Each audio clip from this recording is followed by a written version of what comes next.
Hello, today I'm going to talk about my homework. 1. Phoneme is the smallest unit of speech that signal and establishes difference in meaning. Example M.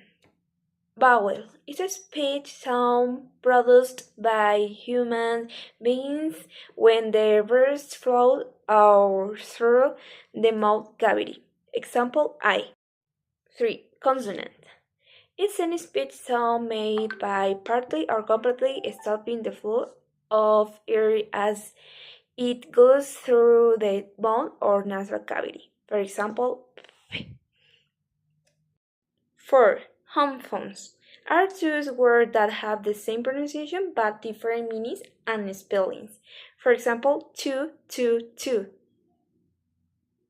5. Allophone is a real speech variant of a specific phoneme which occurs under certain circumstances. For example, p. 6. Morphology. It studies the internal structure of words and their immediate components. For example, plus kind and kind. 7. Syntax. It studies the grammatical arrangements, the interrelationship, and functions of words, phrases, and sentences in the speech. For example, noun phrase equals determiner plus noun, my friend. 8. Transcription.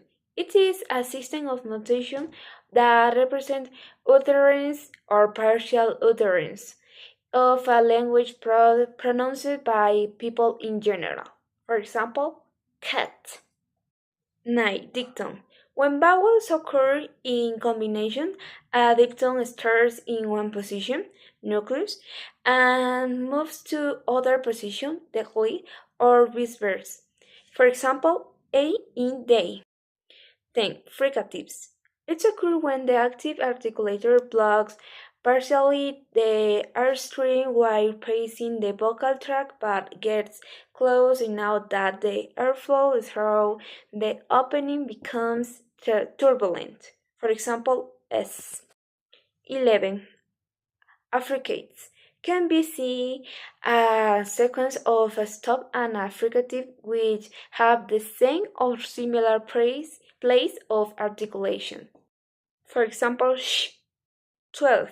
Linking is the connecting of the final sound of a word to the initial sound of the next. For example, pick up. 13. Assimilation happens because of a phonological condition. It